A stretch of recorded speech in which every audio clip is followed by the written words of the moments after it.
បាទសូមជម្រាបសួរប្រិយមិត្តដែលចូលចិត្តស្ដាប់រឿងនៅក្នុង Channel អ្នកទានរឿងទាំងអស់គ្នាហើយនេះគឺខ្ញុំមានរឿងថ្មីមកមួយទៀតហើយដែលចែកជូនដល់អ្នកទាំងអស់គ្នាបានស្ដាប់លេងកម្សាន្តចឹងមុននឹងយើងចូលទៅដល់សាច់រឿងសូមអ្នកទាំងអស់គ្នាជួយចុច Like Subscribe និង Share ទៅឲ្យមិត្តភ័ក្តិនិងក្រុមគ្រួសារអ្នកទាំងអស់គ្នាបានស្ដាប់លេងកម្សាន្តផងតោះឥឡូវយើងក៏មកអន់យូរយើងចូលមកដល់សាច់រឿងយើងតែម្ដងទៅចឹងគឺសាច់រឿងយើងគឺបើកក្បាលមកគឺនិយាយអំពី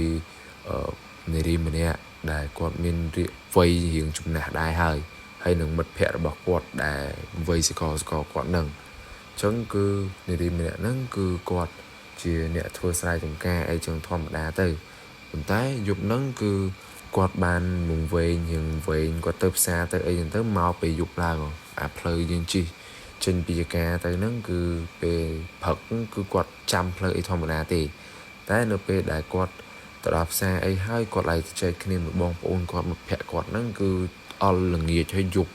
ហើយនៅពេលដែលគាត់ជិះមកតាមផ្លូវមកចការហ្នឹងវិញដោយសារតែគាត់អត់ដែលជិះចូលតាមផ្លូវហ្នឹងពេលយប់អញ្ចឹងទៅគាត់ក៏រៀងវែងអីចឹងទៅហើយក៏រៀងយប់គាត់វែងដល់2-3ម៉ោងដល់ម៉ោង8-9យប់ហើយអញ្ចឹងក៏គាត់លែងហ៊ានជិះទៅណាទៀតដែរក៏គាត់បានឃើញ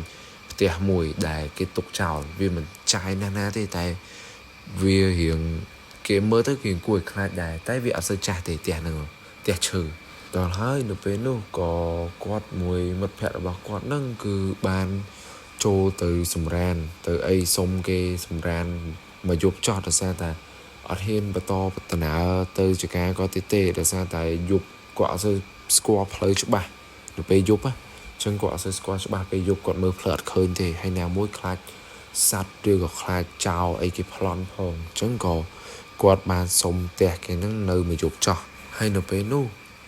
គាត់ឡើងទៅគេងហើយខ្ញុំភ្លេចប្រាប់អ្នកនរគ្នាមិត្តភ័ក្តិរបស់គាត់ហ្នឹងក៏ជាដូចមនុស្សម្នាក់ដែរដូចមានភ្នែកទី3ដែលអាចមើលឃើញខ្មោចអាចដឹងពីអារម្មណ៍អាចយល់អាចមានអារម្មណ៍ថាមានអីគេនៅនឹងហ្មងអញ្ចឹងក៏ពីអ្នកគាត់ហ្នឹងក៏បានដាក់ខ្លួនអីសម្រាន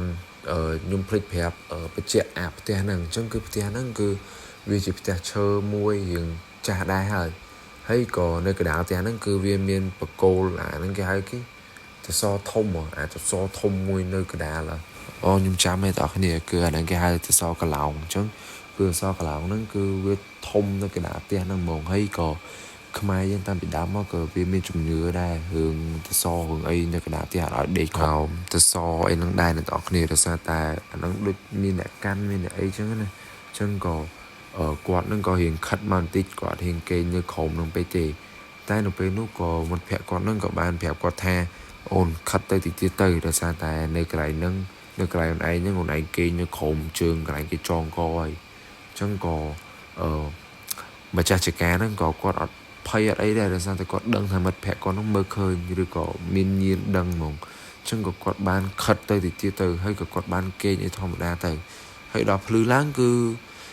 មានអីធម្មតាគឺវាអត់មានឡងអត់មានអីដែរអ្នកនរគ្នាអញ្ចឹងគឺរឿងនេះគឺចប់ដល់ត្រឹមនេះហើយអ្នកនរគ្នាអញ្ចឹងខ្ញុំសង្ឃឹមថាអ្នកនរគ្នា